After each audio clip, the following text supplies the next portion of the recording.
Abramos a Escritura na carta de Paulo aos Filipenses, no capítulo 4, e vamos ler entre os versículos 10 a 20. Diz assim a Escritura: Alegrei-me sobremaneira no Senhor, porque agora uma vez mais renovastes a meu favor o vosso cuidado, o qual também já tinhais antes, mas vos faltava oportunidade. Digo isto não por causa da pobreza, porque aprendi a viver contente em toda e qualquer situação. Tanto sei estar humilhado, como também ser honrado. De tudo e em todas as circunstâncias já tenho experiência, tanto de fartura como de fome, assim de abundância como de escassez. Tudo posso naquele que me fortalece. Todavia fizestes bem, associando-vos na minha tribulação.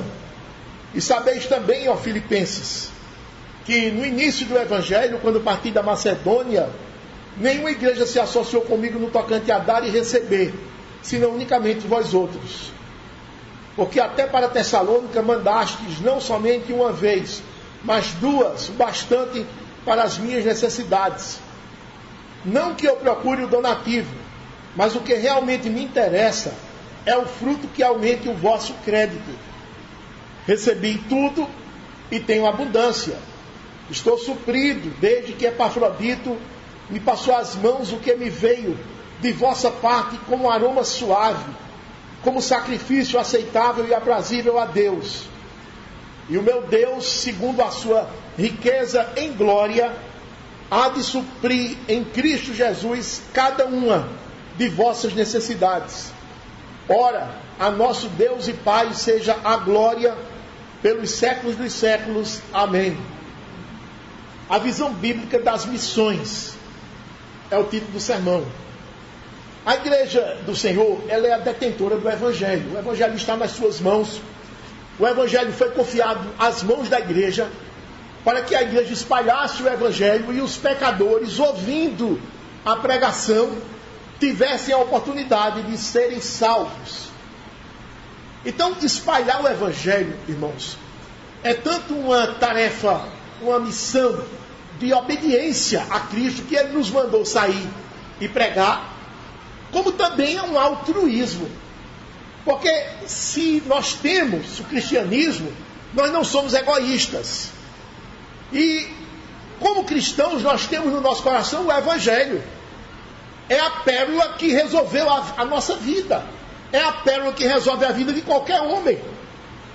Então, se eu não sou egoísta, eu preciso distribuir essa pérola aos pecadores. Então, nós espalhamos o Evangelho, porque a isso o Senhor nos ordenou. E também por uma questão de gratidão, de amor ao Senhor. Embora a tarefa seja pregar a todos, irmãos, reconhecemos que Deus separou pessoas para pregar e ir mais longe, indo mais longe, pregar com mais propriedade, pregar, dizemos, de ofício, esse Evangelho da graça, que são os missionários. Os missionários foram homens destacados para saírem para terras distantes, perto ou longe, e pregar esse Evangelho. Homens que se dedicam exclusivamente a levar a pregação do Evangelho às pessoas, aos pecadores. O tempo deles é exclusivo, não é? Dedicado proeminentemente a essa tarefa. Eles enfrentam mais perigos do que qualquer um de nós que ficamos no conforto da nossa casa. Eles estão enfrentando perigos nos campos missionários.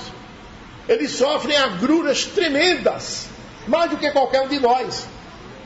Por isso, irmãos, que todos os enviados pelas igrejas para pregar o Evangelho devem ser objetos de especial atenção, especial cuidado por parte das igrejas.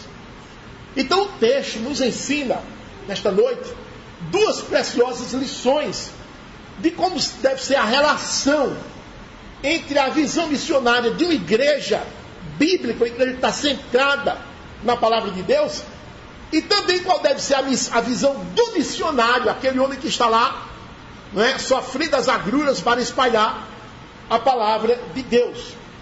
Então escolhemos esse título, a visão bíblica das missões.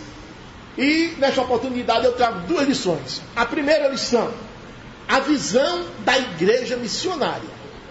E o apóstolo, ele explica essa lição trazendo 3 itens, 3 tópicos, 3 razões. A primeira, uma igreja missionária, ela sempre tem cuidado com os missionários. Veja o que está escrito no versículo 10. Alegrei-me sobremaneira no Senhor, porque agora, uma vez mais, renovastes a meu favor o vosso cuidado, o qual também já tinhais antes, mas vos faltava oportunidade. O apóstolo está preso. Há um soldado tomando conta dele. O imperador disse: você pode ficar numa prisão domiciliar, mas você pague o aluguel. Você faça face às suas despesas. Pague água, luz, telefone, comida, a feira, o aluguel, tudo é por sua conta. O império não pode gastar. Vamos apenas destacar um soldado para ficar tomando conta de você, um soldado da guarda pretoriana. Irmãos, ele está preso. As condições dele não são boas, não. Ele precisa de receber donativos, ajuda. Ele fazia tendas, mas quando ele fazia tendas, ele estava em liberdade. Ele podia ir ali, negociar, comprar material num preço melhor. Poderia ir negociar quantas tendas, um preço melhor. Mas preso, tudo isso fica restrito. A dificuldade é grande. É possível que o apóstolo Paulo estivesse sofrendo escassez na sua prisão domiciliar na cidade de Roma. Mas aí, de repente, chega um emissário trazendo uma oferta lá de Filipos, 1.700 quilômetros de distância da Grécia, lá no norte, chegando aqui na Itália, na cidade de Roma, na casa onde o apóstolo estava preso. Chega lá um homem, precárias condições de saúde quando chegou lá, às portas da morte, mas conseguiu chegar, como que se arrastando para chegar numa corrida de 42 quilômetros, uma maratona, chega se arrastando, mas chegou. A oferta chegou nas mãos do apóstolo. E quando chega, a reação dele é essa: alegrei-me sobremaneira no Senhor, porque agora, uma vez mais, renovastes a meu favor o vosso cuidado, o qual também já tinhais antes, mas vos faltava oportunidade. As missões, meus irmãos, podem ser locais ou podem ser distantes. A igreja local sempre faz missões locais. Nós fazemos missões locais no meio da semana, pelos bairros da cidade. Incentivamos os hospedeiros a trazerem seus visitantes, aquelas pessoas que moram perto ou que estão sendo objetos da evangelização deles. Então fica uma igreja menor, mais informal, no meio da semana, onde as pessoas ficam mais à vontade. Esse é o objetivo, além de também trazer edificação para os membros da igreja que participam. Mas a igreja faz as missões locais, mas ela também não está eximida de fazer missões distantes, de forma nenhuma. Ela pode e deve apoiar em orações, em recursos, os missionários que vão para terras distantes. Por isso que a igreja bíblica, ela sempre deve ter cuidado com os missionários do Senhor, manifestar zelo, saber como estão passando, de que estão precisando. Está escrito acerca da igreja de Filipos, no texto, que ela cuidou dos missionários no passado e cuida no presente. Quer dizer, se algo acontece no passado e ainda está acontecendo agora no presente, então nós dizemos: ela sempre está cuidando dos missionários. É exatamente o primeiro tópico que o apóstolo destaca aqui. Ela sempre tem cuidado com os missionários, seja no passado, seja no presente. O versículo 14 mostra um testemunho de como essa igreja cuidava, irmãos, dos missionários, como ela estava ligada à obra missionária, melhor dizendo. Diz assim o versículo 14: todavia fizestes bem, associando-vos na minha tribulação. Observe, o texto aqui mostra que a igreja tomava a iniciativa de apoiar o apóstolo. Então ela procurava se associar. Paulo, você vai viajar? Vou. Então nós vamos nos associar com você. Nós vamos lhe dar apoio, subsídios para que você realize essa missão com êxito. E muito mais, irmãos, a igreja fazia isso quando sabia que o missionário estava passando por apertos. Não é isso que diz o versículo 14? Todavia fizestes bem, associando-vos na minha tribulação. Ela se envolvia na tribulação do apóstolo, do missionário Paulo. O versículo 15 contém aqui outro testemunho de como ela cuidou das missões do passado. Paulo disse assim: e sabeis também vós, ó Filipenses, quer dizer, vocês estão lembrados que no início do Evangelho, quando parti da Macedônia, nenhuma igreja se associou comigo no tocante a dar e a receber, senão unicamente vós outros. Nós sabemos, irmãos, de Atos 16, como foi que surgiu essa igreja maravilhosa. Lá num dia de sábado, Paulo foi meditar nas margens de um rio, porque sabia que lá estariam judeus, melhor dizendo, porque na cidade não tinha sinagoga, porque não havia um número de homens judeus suficientes para formar a sinagoga. Então os judeus piedosos que havia na cidade, normalmente procuravam um lugar calmo no sétimo dia, para meditar. Sabedor disso, Paulo foi para lá, para se encontrar com esses judeus. Quando chega lá, só encontra mulheres. Eu abro parênteses para dizer que esse costume de se reunir nas margens do rio veio desde a Babilônia. Nós cantamos há pouco, nas margens lá dos rios da Babilônia, nos assentamos para nos lembrar de Sião, porque eles estavam no cativeiro e não podiam adorar o Senhor. Fecho parênteses. Então aquelas mulheres iam ali meditar, e Paulo se aproxima e prega o Evangelho. O Senhor abre o entendimento de Lídia, e ela compreende a palavra de Deus, e ela é salva.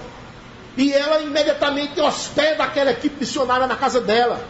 E nos dias subsequentes, a igreja foi implantada, porque outras pessoas se converteram ali na cidade de Filipos. Quando a igreja estava implantada, Paulo partiu de lá, para a região da Macedônia, e foi para Tessalônica, que era outra cidade grega.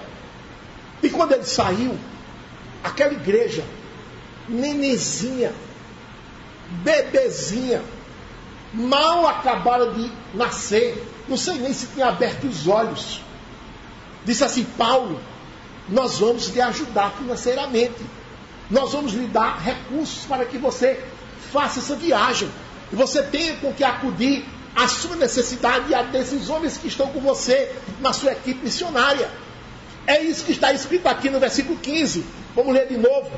E sabeis também vós, ó Filipenses, que no início do Evangelho, quando parti da Macedônia, quando eu fundei a igreja de vocês aí em Filipos, e saí daí para ir para Tessalônica para pregar o Evangelho lá, nenhuma igreja se associou comigo no tocante a dar e receber, senão unicamente vós outros. Ó 16, porque até para Tessalônica, que foi a cidade para a qual eu tinha ido, mandastes, não somente uma vez, mas duas, o bastante para as minhas necessidades. Então ele prega em Filipos, implanta a igreja, e depois vai pregar em Tessalônica, para expandir o Evangelho, o reino de Deus naquelas terras. Então a igreja em Filipos apoiou a implantação do trabalho lá na cidade de Tessalônica, com recursos, com donativos e com orações, irmãos. E não foi uma ajuda esporádica, aquela ajuda que a gente manda e o sujeito gastou, entra de novo no rato. Não foi uma ajuda desse tipo, foi uma ajuda substancial. Mandaste, diz aqui, o versículo 16, não somente uma vez, mas duas, o bastante para as minhas necessidades. Então é por isso, irmãos, que o apóstolo afirma que a igreja renovou a seu favor esse cuidado para com as missões. De novo, quero ler o versículo 10. Alegrei-me sobremaneira no Senhor, porque agora, uma vez mais, renovaste a meu favor. Uma vez mais, havia eu preso em Roma. Vocês renovam a meu favor o vosso cuidado, mandando Epafrodito com essa oferta, o qual também já tinhais antes, quer dizer, eu me lembro que quando eu fui para Tessalônica, vocês mandaram recursos, vocês me ajudaram, vocês sempre tiveram cuidado com os missionários. Essa palavra renovar, renovastes a nosso favor, no versículo 10, mais uma vez, renovar-se. Paulo foi buscar essa palavra emprestada na botânica, emprestada, palavra renovar, porque é um termo, irmãos, que diz respeito a uma planta que é cortada, né, como se fosse uma romã, e depois ela começa a brotar de novo.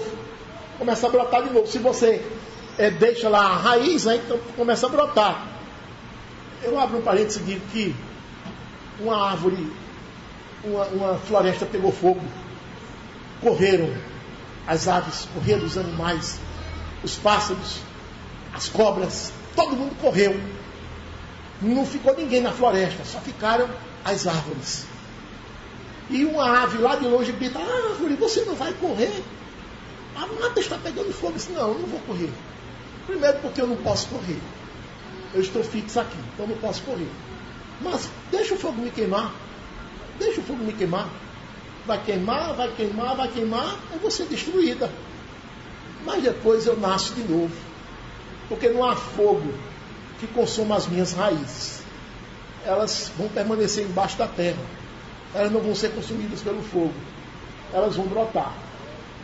Então, essa palavra, renovar-se, diz respeito a isso. A uma árvore que depois, né, depois de cortada ou depois de queimada, brotou. E foi isso que o apóstolo afirmou acerca da igreja de Filipos. O que o apóstolo está dizendo, irmãos, é que essa igreja cuidou no passado, já tinha antes, e cuidou agora também no presente. Uma vez mais, renovar-se, quer dizer, a árvore brotou de novo, mandando uma ajuda para mim. Maravilha, né, irmãos? Ele afirma que esse lapso de tempo entre aquela ajuda para Tessalônica e essa ajuda para cá, para Roma, esse lapso de tempo aconteceu. Não foi porque a igreja não teve vontade de contribuir, mas foi por quê? Porque vos faltava oportunidade, né? O que está escrito no final do versículo 10, o qual também já tinhais antes, quer dizer, mas vocês não mandaram mais ofertas para mim, porque vos faltava oportunidade. Imagine que você hoje esteja precisando de dinheiro, e seu pai está lá na China, do outro lado do mundo. Aí você está conversando com o papai pelo WhatsApp. Papai, eu assim estou precisando de tanto. Veja, aqui é domingo de noite, eu sei que aí já é segunda-feira, mas eu estou precisando desse dinheiro, porque amanhã de manhã, logo cedo, às 8 horas, eu tenho um pagamento urgente para fazer. Tá bom, meu filho? Tá bom, minha filha? Aí o pai, quando termina a conversa, com o celular na mão, entra no internet banking, digita a conta do filho, faz uma transferência que é instantânea. Na mesma hora, irmãos, em questão de 1 minuto ou 2, o dinheiro está creditado na conta do filho. Ele já vai dormir tranquilo, porque sabe que o dinheiro já está na conta. Então, é uma facilidade muito grande hoje. Mas naquela época, irmãos, com a comunicação lenta, morosa, né, os meios de enviar as ofertas e donativos sofríveis, longas distâncias a serem vencidas, consumindo muito tempo, com perigo da vida de quem ia transportando valores, que não tinha essas equipes de segurança que nós temos hoje, carros fortes. Era precário, irmãos, fazer uma oferta chegar nas mãos do missionário. Por isso que Paulo diz: eu sei, irmãos de Filipos, que vocês têm o coração disposto para a obra, mas ofertas outras não chegaram nas minhas mãos, porque vos faltava oportunidade. É isso que ele está dizendo aqui, irmãos. Então o ponto é, uma igreja que tem visão bíblica, missionária, ela cuida do missionário o tempo todo. O tempo todo. Reflita comigo. As igrejas batistas reformadas, das quais a nossa é uma delas, elas são poucas, irmãos. Elas estão em fase de implantação. Só tem 20 anos. Nem 20 anos tem. Começo das igrejas batistas reformadas aqui. Nem 20 anos tem.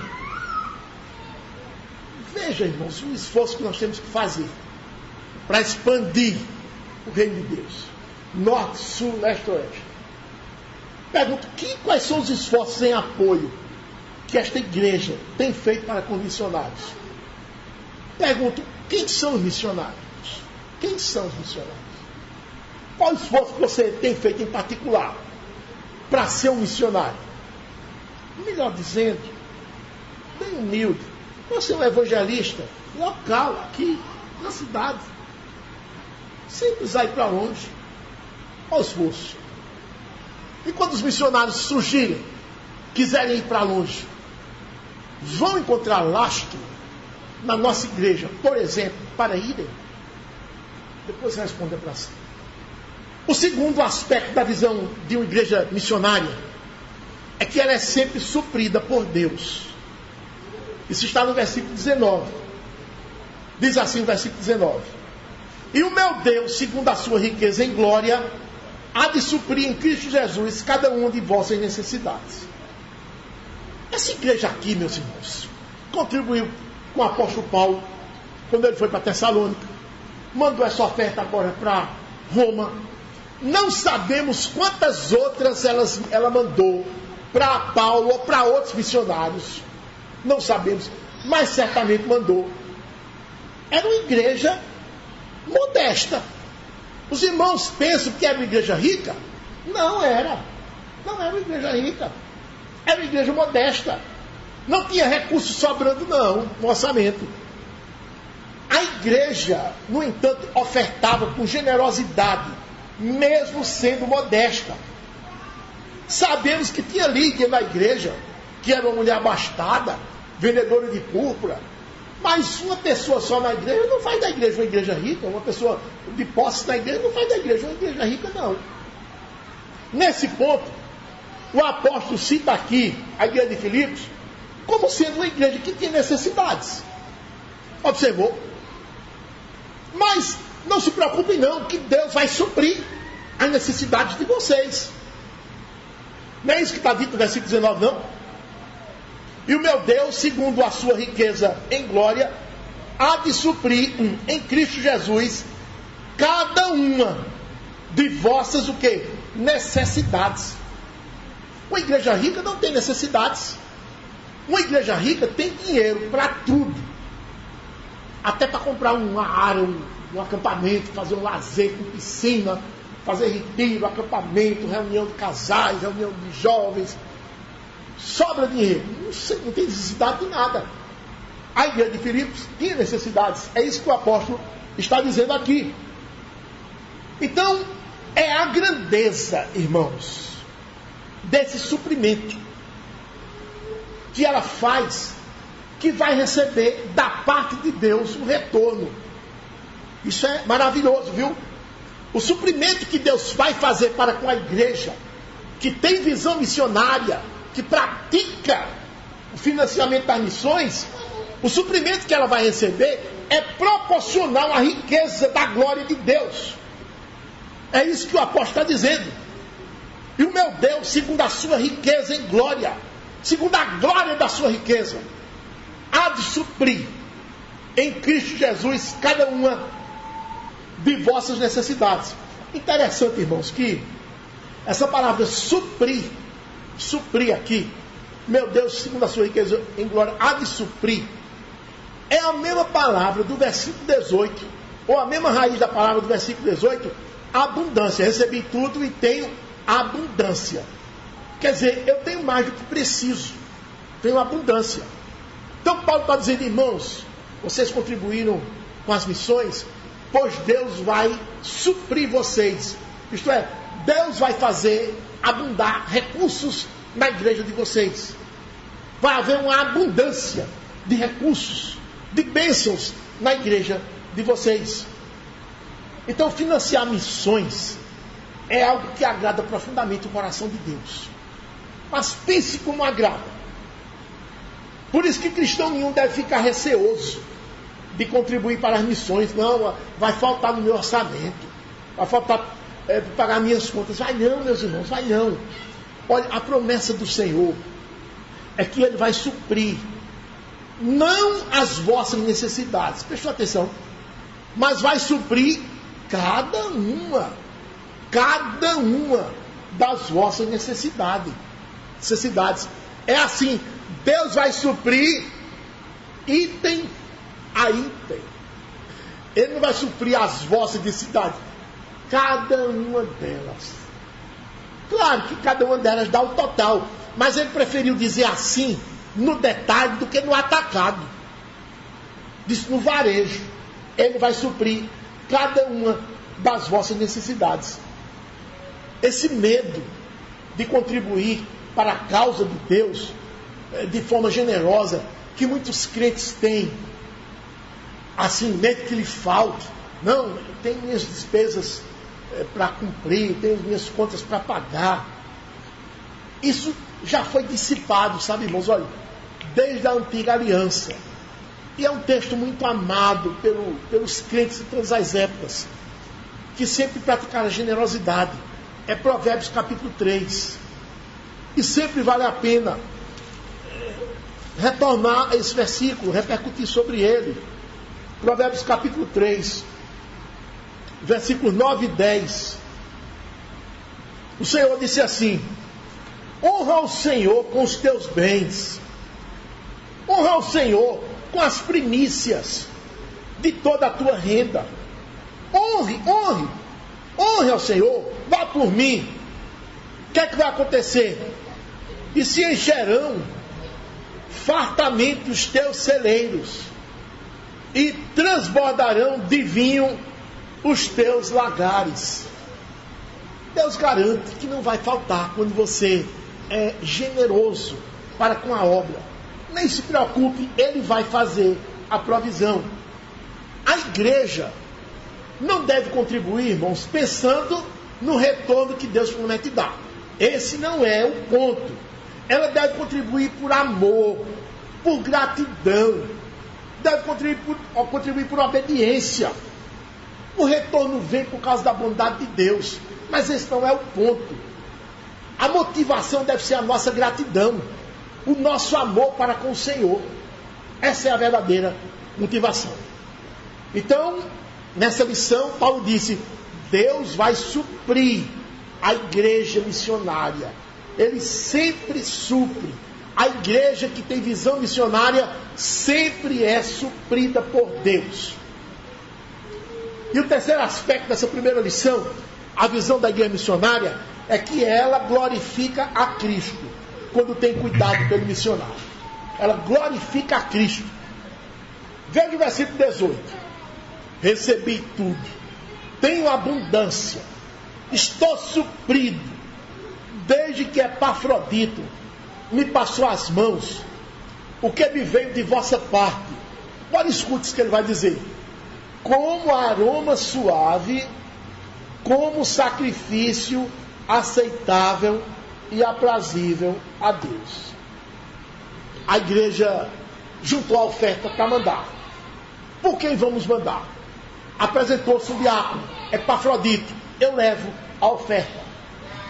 E ele viajou, pegou a oferta, não sabemos como, mas certamente nos lombos de um camelo, de um cavalo, e parte lá de cima de Filipos. E tem uma estrada, irmãos, romana, que ia até Roma. 1.700 quilômetros. Em linha reta, dava mais ou menos 1.100. Se fosse de avião, em linha reta, 1.100. Mas 1.700 fazendo a curva, contornando o mar Mediterrâneo, para chegar na Itália. E ele percorreu. E eu quero lembrar, irmãos, a biografia desse irmão. Era um santo do Senhor, que ele não pode ficar esquecido de nós. 2000 anos depois, eu quero de novo, já falamos aqui recentemente, mas eu quero de novo lembrar. Veja o capítulo 2 dessa mesma carta. Capítulo 2, a partir do versículo 15. A partir do versículo 25, melhor dizendo. Paulo está na dúvida por quem vai mandar a carta que escreveu para Filipos. Porque quando ele recebe a oferta, ele já está trabalhando numa carta e ele se apressa em terminar a carta para mandar a carta agora. E ele tem duas pessoas para mandar a carta: ou Timóteo ou Epafrodito. E ele vai escolher quem para levar a carta de volta? Epafrodito. Vamos ver aqui. 25. Julguei todavia necessário mandar até vós Epafrodito. Mandar para levar a carta, certo? Essa carta que nós estamos estudando. Por um lado, meu irmão, cooperador e companheiro de lutas. E por outro, vosso mensageiro. Porque ele era membro de lá, de Filipos. Vosso mensageiro. Mensageiro por quê? Porque foi ele que trouxe a oferta. E vosso auxiliar nas minhas necessidades. Quer dizer, ele auxiliou vocês para me suprir. Trouxe a oferta que vocês mandaram. Visto que ele tinha saudade de todos vós. Ele está aqui comigo agora. Mas ele tem uma saudade medonha de vocês. E estava angustiado. Porque ouviste que adoeceu.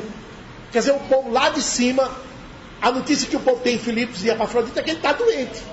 Ele já está bom. Mas não tem como saber. Daqui que a notícia chega dizendo que ele está bom.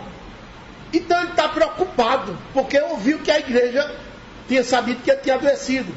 Aí Paulo diz no versículo 27, de fato, com efeito, adoeceu mortalmente. Deus, porém, se compadeceu dele. E não somente dele, mas também de mim. Para que eu não tivesse tristeza sobre tristeza, quer dizer, caso Epafrodito morresse aqui, nas minhas mãos. Deus se compadeceu dele e de mim. Por isso, tanto mais me apresso em mandá-lo. Para que, vendo novamente, vos alegreis. E eu tenha menos tristeza. Recebei, pois, no Senhor, com toda alegria. E honrai sempre a homens como esse, que nós estamos fazendo agora. Honrando esse santo do Senhor. Visto que, por causa da obra de Cristo, chegou ele às portas da morte. A obra de Cristo que Paulo se refere aqui é a oferta que ele trouxe, irmãos. Foi uma obra de Cristo trazer essa oferta. Esse homem percorreu 1.700 quilômetros, irmãos. Ele chegou em Roma se arrastando. Deve ter apanhado friagem na viagem, adoecido, qualquer coisa. Chegou lá talvez com febre, com desinteria. Chegou arrasado, chegou às portas da morte, se arrastando lá. Chegou às portas da morte e se dispôs a dar a própria vida para suprir a vossa carência de socorro para comigo. É um santo do Senhor digno de ser destacado. A própria Escritura destaca esse homem aqui. Então, irmãos, foi ele que levou essa oferta. E todo esse conjunto de ações, irmãos, desde a disposição da igreja lá em Filipos de ajudar. Vamos ajudar Paulo, vamos ajudar aquela disposição. Vamos recolher a oferta. Então foi recolhendo a oferta dos irmãos, como nós fizemos aqui esta manhã.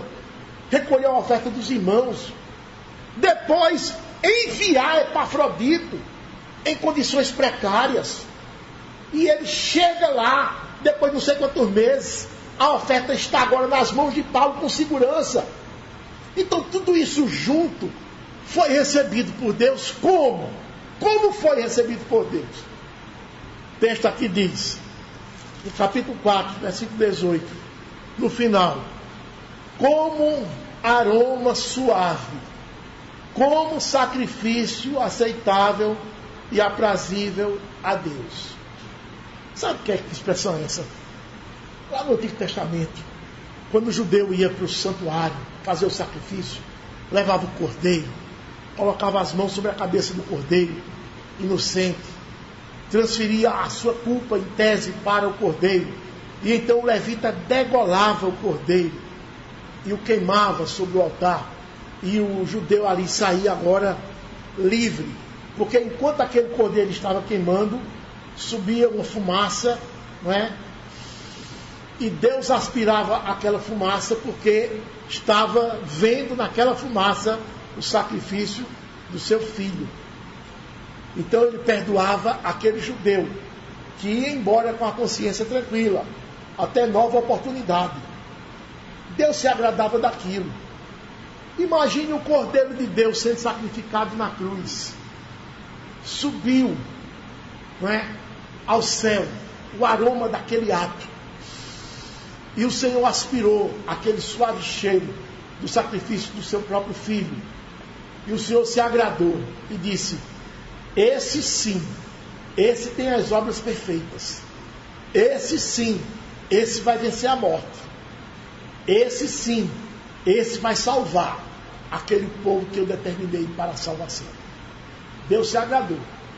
Pois quando essa oferta chegou nas mãos de Paulo, vindo da disposição dos irmãos, tendo sido recolhida a oferta das mãos dos contribuintes, tendo sido enviada, despachada, remetida pela igreja através do correio chamado Epafrodito, e essa oferta agora chega nas mãos do apóstolo, Deus aspira esse conjunto de ações, e a Escritura diz: chegou do céu como aroma suave, como sacrifício agradável e aprazível a Deus.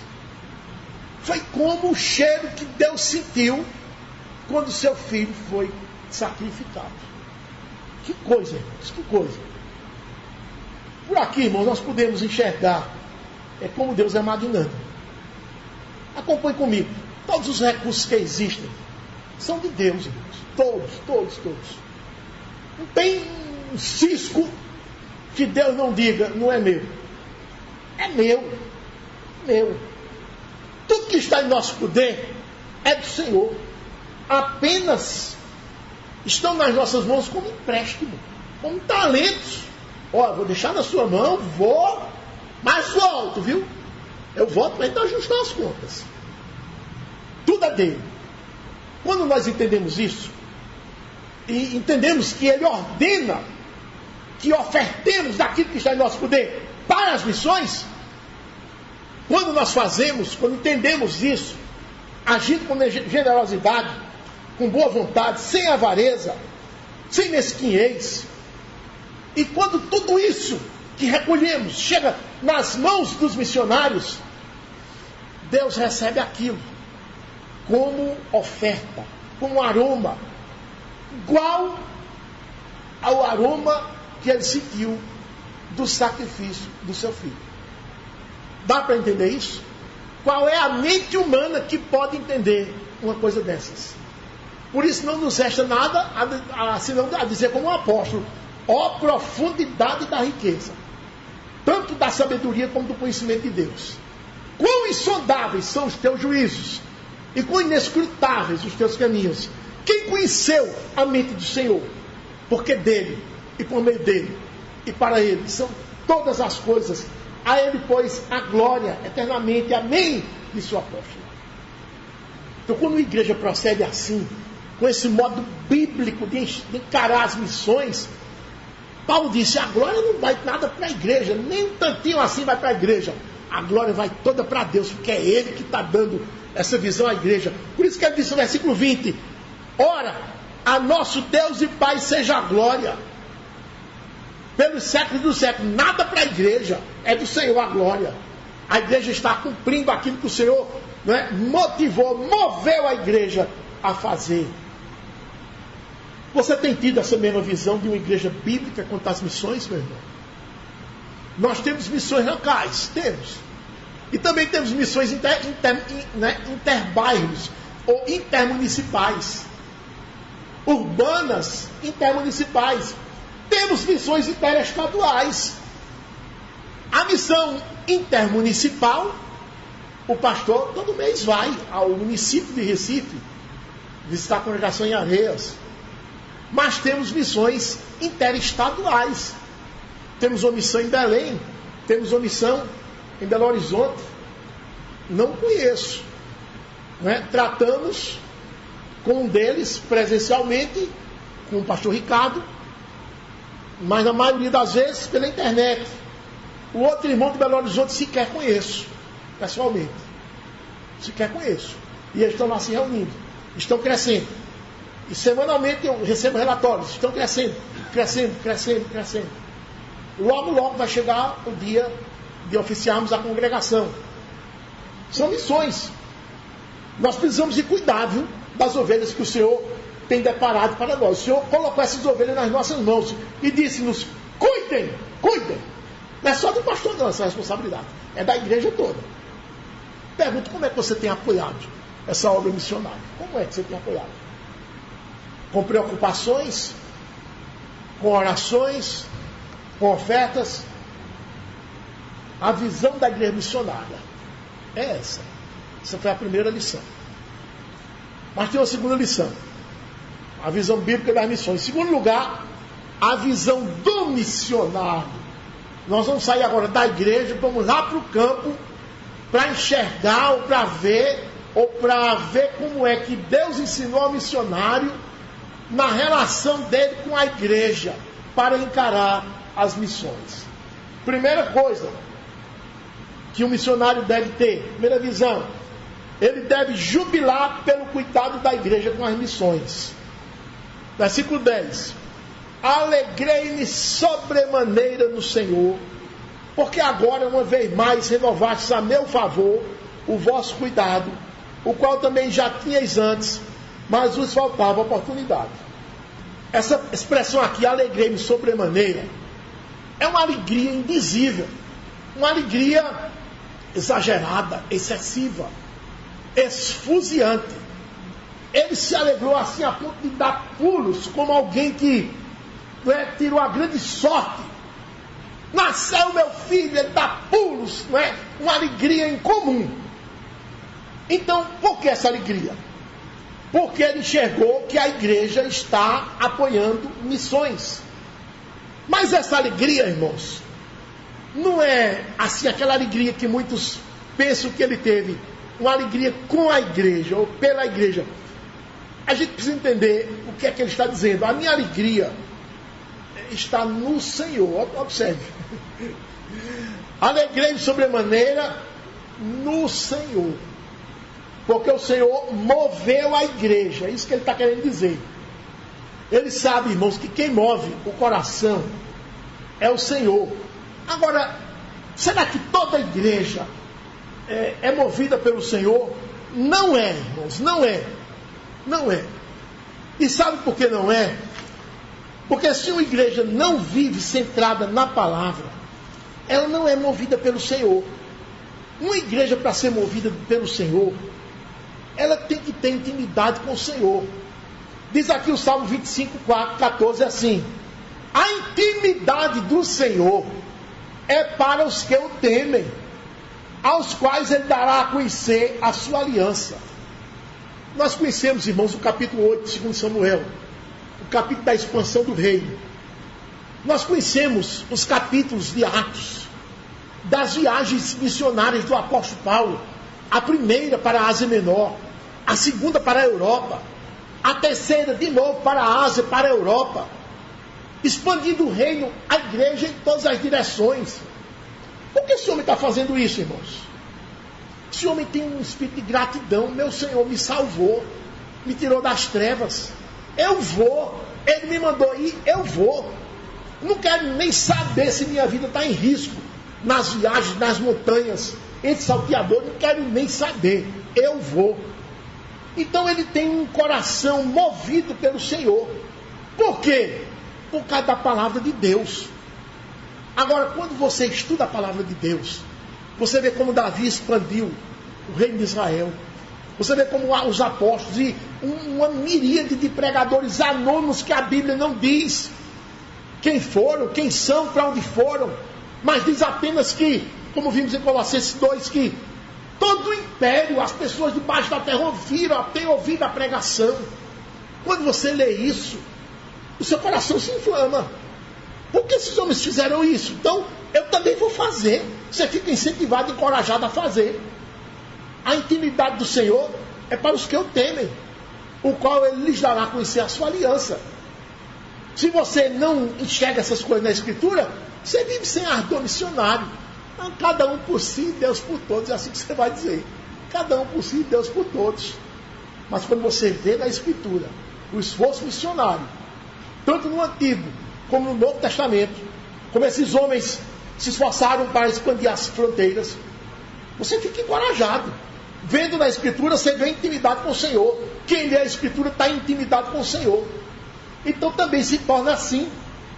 Por isso que o apóstolo jubila, irmãos, ao saber que Deus está sendo especial com aqueles crentes que o buscam com fervor, mergulham nas Escrituras com o objetivo de conhecê-lo mais e mais. Ele sabe que são esses crentes que gozam da intimidade do Senhor. São esses crentes que têm o coração movido, viu, irmãos, para grandes tarefas dentro do reino de Deus.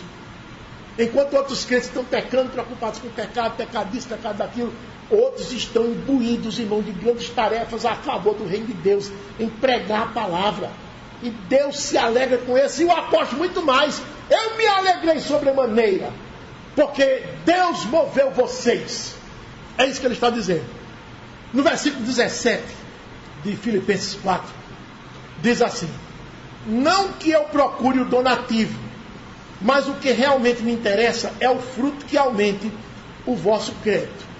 Irmãos, isso nos ensina que Paulo não está interessado no donativo. Isso é maravilhoso, irmãos, porque ele está em Roma, ele precisa. Mas a alegria dele aqui não é pelo donativo que chegou, não. Diferente de muitos, viu? Que pensam, não é? Que recebem alguma coisa e ficam, não é?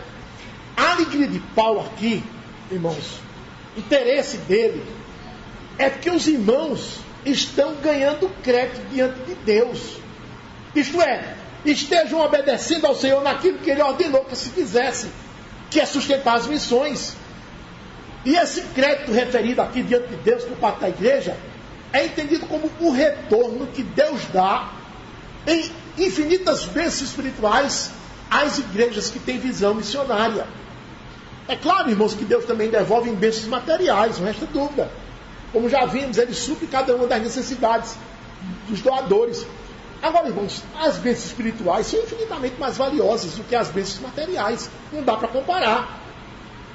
Pastor, quais são essas bênçãos espirituais? É crescimento na graça, maturidade, profundidade espiritual, conhecimento do Senhor, intimidade com o Senhor, certeza infalível da esperança cristã, um desejo em comum de evangelizar.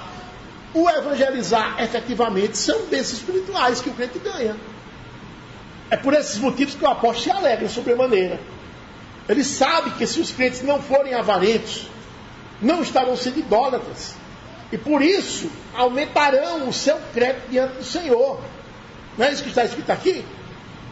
Não que eu procure o donativo, mas o que realmente me interessa é o fruto que aumente o vosso crédito. O que me interessa é o que vocês estão recebendo da parte de Deus em crescimento espiritual, quando vocês ajudam as missões. É isso que eu me interesso. Esse aspecto, irmãos, pertence à visão de um missionário bíblico, viu? Ele jubila pelo cuidado da igreja com as missões. Ele sabe que se a igreja não ajudar, eu, por exemplo, aqui, eu estou em Roma, preso. Paulo diz, se a igreja não me ajudar, eu tenho certeza que Deus vai enviar suprimento para mim de outra parte, de outra fonte. Por que ele tinha certeza disso?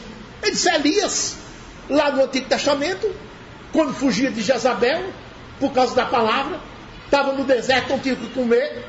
De manhã chegava um corvo trazendo pão e carne. De tarde chegava o mesmo pão, o mesmo corvo trazendo pão e carne. Ele sabia disso. Deus não deixou Elias morrer. Ele sabia que o povo de Israel atravessou um deserto abrasador durante 40 anos e Deus mandou pão do céu, o maná. Ninguém morreu de fome. Então não é porque a igreja não manda que eu vou morrer de fome. Ele sabia disso. Tinha plena certeza.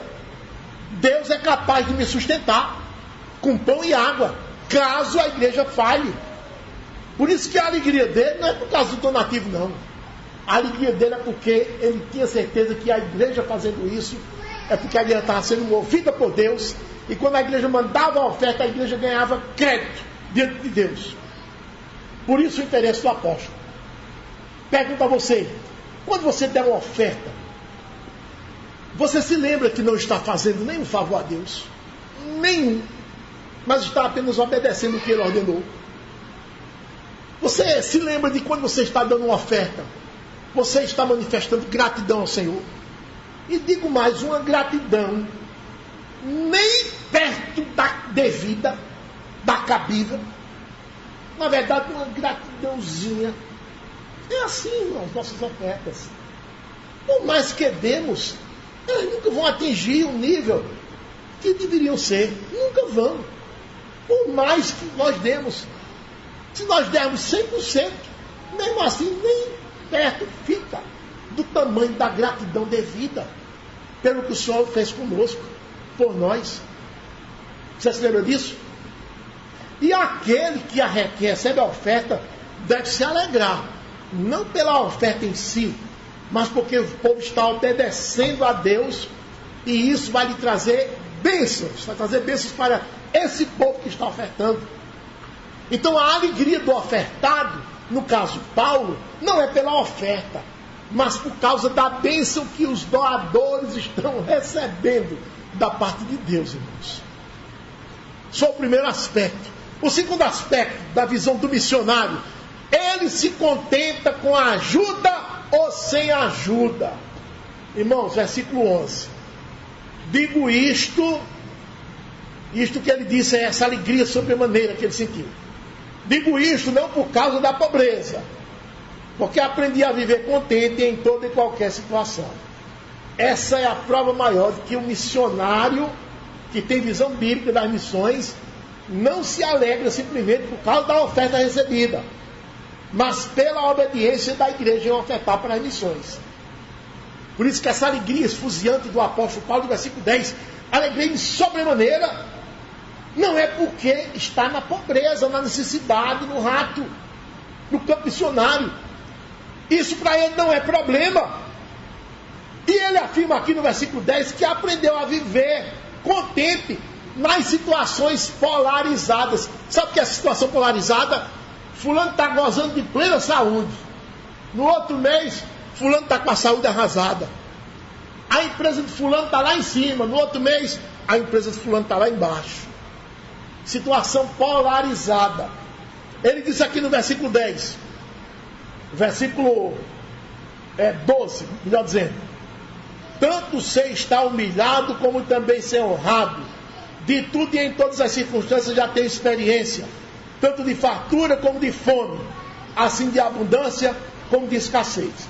Então observe, irmãos, ele está dizendo: eu aprendi a viver contente em toda situação polarizada.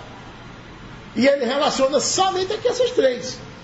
Eu estou contente na humilhação, eu estou contente na honra, eu estou contente na fartura, eu estou contente na fome, eu estou contente na abundância, eu estou contente na escassez. Por isso que esse homem disse o que disse lá no versículo 4: alegrai-vos sempre no Senhor. Outra vez digo, alegrai-vos. O apóstolo estava alegre no Senhor sempre. Isso não dependia das circunstâncias, de ter dinheiro ou não ter dinheiro, de ter ou não comida na despensa, de ter ou não recursos para pagar as contas. Não dependia disso não, a alegria dele no Senhor. Por isso que a alegria do crente não pode depender das circunstâncias deste mundo. Quem vive assim é o incrédulo, o ímpio. Crente nunca. Se você viu o ímpio com um sorriso aqui, pode ir atrás. Ele está com saúde, está com dinheiro no bolso, está com as contas pagas. Se não tiver nada disso, ele está para baixo. Muito mais, irmãos, um missionário, que é alguém que presumidamente é mais amadurecido na fé, tem mais comunhão com o Senhor. Então, um missionário bíblico, ele se contenta com ajuda ou sem ajuda, porque sua alegria está no Senhor. Se a igreja não lhe fizer provisão, essa igreja vai se haver com o Senhor. Mas ele mesmo, no campo missionário, sabe muito bem que o Senhor lhe fará provisão. Nós dizemos, o Senhor lhe fará mesa, de alguma forma, porque o Senhor é especialista em suscitar outros meios. Reflita comigo: se um missionário não tiver essa visão bíblica das missões, ele vai entrar em depressão quando a igreja não sustentar, quando a igreja falhar na ajuda que ele manda, quando houver uma discussão na assembleia, se manda o dinheiro, se não manda. A maioria diz: não manda, não manda, o dinheiro não foi, ele fica lá na escassez.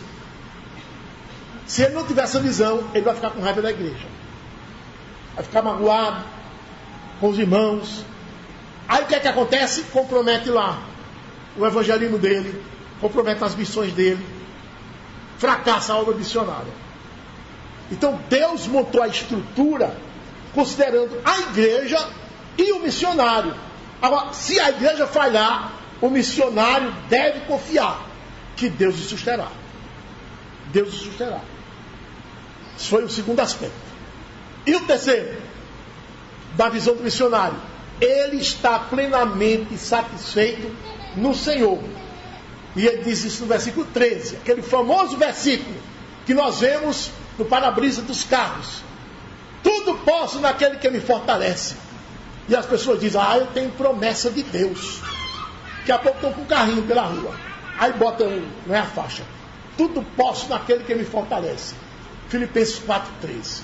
Outros colocam na empresa. Tudo posso daquele que me fortalece. A empresa está, né, de vento em pouco. Eu tenho promessa de Deus. Mas a gente escuta por aí fora. Tenho promessa de Deus.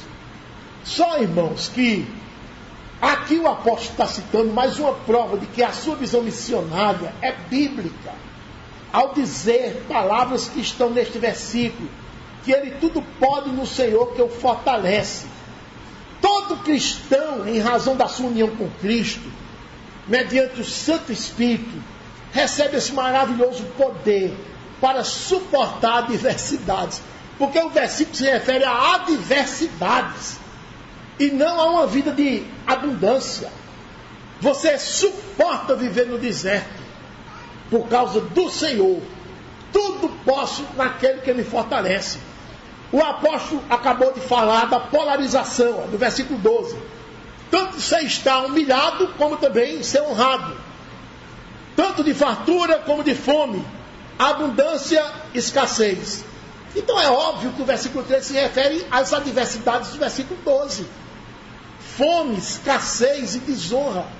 Tudo posso suportar, porque o Senhor me fortalece. Nós estamos, irmãos, entre a saída do Egito e a chegada em Canaã. Isto é, entre a saída do cativeiro do pecado e a chegada na Nova Sião. Estamos neste deserto aqui. As agruras que nos acometem, a todos os homens, também acometem os crentes. E muitas vezes com muito mais rigor, muito mais aperto, muito mais angústias. O melhor, porém, é que Cristo não abandona os seus, mas está ali, colado no seu povo. O melhor exemplo é o tabernáculo. Para onde o povo ia, o tabernáculo estava junto. Para onde o povo ia, Deus junto do seu povo. Tabernaculizando entre o povo. Olha a frase do versículo 12 aqui. No meio aí tem, tanto você está humilhado como também ser honrado. De tudo e em todas as circunstâncias já tenho experiência. Paulo disse, olha, eu experimentei, eu passei por isso, por desonra. Eu passei, experimentei fome. Eu experimentei escassez, eu passei por isso. Pensa que eu afundei, foi? De jeito nenhum. Por quê? Porque o Senhor me fortaleceu. Então, eu posso suportar qualquer coisa adversa no Senhor que me fortalece. Eu posso suportar a perda de um filho. Eu posso suportar a queda da empresa. Eu posso suportar uma tragédia. Qualquer tragédia eu posso suportar. A morte do pai, a morte da mãe, a morte da esposa, a morte do marido. Posso suportar qualquer coisa. Vai ser difícil? Vai. Mas o Senhor vai estar ali, suportando, nos dando suporte. Amparando. Você querendo tombar para cá, ele escora. Quer tombar para cá, ele escora. Ele serve como um escora, um suporte. Olha, essa linha está pendendo, bota um suporte. Tudo posso naquele que me fortalece. É isso que o apóstolo está dizendo. Ele sofreu tanto, irmãos, mas ele enxergou que o Senhor estava com ele em todas as adversidades. Por isso que ele não tem nenhuma dificuldade em dizer, tudo posso naquele que me fortalece. Essa frase, irmão, se aplica a situações adversas, não a situações de abundância. Se aplica à pobreza, se aplica à escassez, à fome. Eu posso suportar tudo. Por quê? O Senhor me satisfaz. Como diz Davi, o Senhor é o meu pastor. Eu não preciso de mais nada. Que foi traduzido e nada me faltará.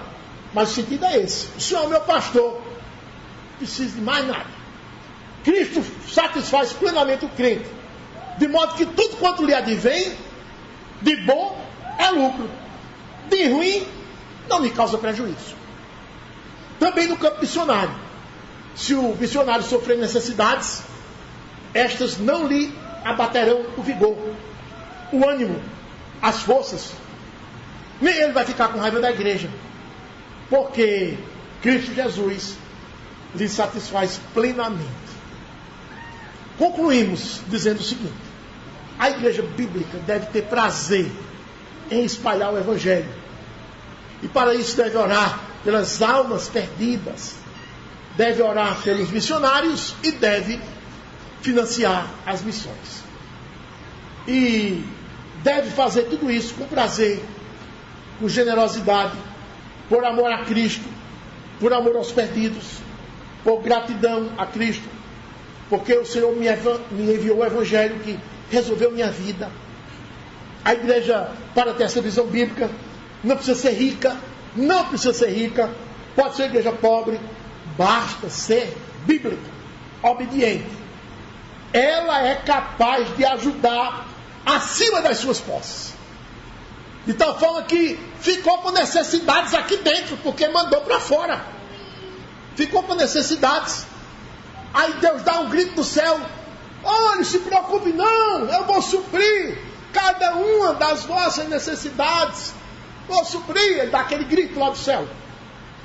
Tudo isso que a igreja fizer não será para a sua glória, mas para a glória do Senhor. Por outro lado, o missionário deve se alegrar quando a igreja lhe manda uma oferta, apoiando o trabalho missionário. Mas deve se alegrar não por causa da oferta recebida, mas porque a igreja estará obedecendo a Deus. E quando a igreja obedece a Deus, ganha bênçãos espirituais da parte de Deus e também bênçãos materiais. É nesse aspecto que deve estar a alegria do missionário. É certo, irmãos, que ele se alegra pela oferta recebida, porque entende que Deus lhe a mandou a fim de suprir as suas necessidades materiais. Mas ele deve também entender que caso a igreja falhe nessa tarefa, caso a igreja que o mandou para os campos missionários seja uma igreja desobediente e irresponsável, ele não poderá ficar magoado, nem triste, porque a igreja fez isso. Deve ficar triste, porque por esse procedimento da igreja ela vai ser disciplinada pelo Senhor. O missionário fica triste por isso, não porque a oferta não foi. Muito menos deve ficar depressivo, porque ele deve estar contente em toda e qualquer situação. Ele deve estar sempre se alegrando no Senhor. Então ele está apto para sofrer escassez, né? Fome, porque o Senhor é quem lhe satisfaz plenamente. Ele diz: se a igreja não me mandar meu salário, os donativos, as ofertas que vão me segurar, o Senhor me manda hambúrgueres pelos corpos, de manhã e à tarde. Tenho certeza disso. Essas, portanto, devem ser a visão da igreja e a visão do missionário com relação à obra de missões e com relação ao sustento. Que Deus nos abençoe. Amém. Nosso Deus bendito, ajuda-nos, ó Deus, a ter essa visão missionária. Nossa igreja tem sido implantada há pouco tempo. Somos como a igreja de Filipos, que Paulo chegou e implantou. Precisou sair para Tessalônica, depois para Corinto, para Atenas. Mas as igrejas iam ficando firmes, ó Deus. E mesmo jovens, novas, já ganhavam a visão missionária porque eram movidas por Ti. E elas amavam as missões, amavam as almas perdidas, queriam ver o próximo se convertendo ao Senhor Jesus Cristo. E por isso elas não deixavam que nada faltasse aos missionários. Elas não podiam ir, mas podiam orar e podiam sustentar os missionários. Em outras palavras, elas estavam indo na pessoa dos missionários. Também, Senhor, dá-nos essa visão, porque nós somos uma igreja nova e Tu já tens colocado grandes cargas sobre os nossos ombros, Senhor, tanto em missões locais como em missões interestaduais, intermunicipais. Há congregações em Recife, Senhor, Belém, Belo Horizonte, Senhor, e outras mais surgirão. À medida que formos tomando conta dessas, ó Deus, temos certeza que Tu hás de colocar outras nas nossas mãos. E precisamos de missionários. Levanta, Senhor, missionários no nosso meio. Dentre os homens aqui da igreja, homens que creem de verdade esta doutrina puríssima da Tua palavra. Desperta, Senhor, missionários. Também desperta missionários locais, Senhor. Que o povo da igreja, homens e mulheres, jovens, evangelizem. Evangelizem mais. Evangelizem com intensidade, com ardor, Senhor, do coração. Que não se calem. Já fomos melhores nisso aqui nesta igreja, Senhor. Mas tem havido um arrefecimento. Ressuscita, Senhor, o ardor missionário dos membros da igreja. E assim, Senhor, os eleitos ao nosso redor possam ser chamados por Ti, pela nossa pregação. Graças te damos, ó Deus, por aqueles que estão no campo. Ajuda-nos, ó Deus, para ajudá-los. Move-nos, ó Deus, para ajudá-los. E assim estamos cumprindo, ó Deus, Tua palavra. Graças te damos pela Tua palavra, em nome de Jesus. Amém.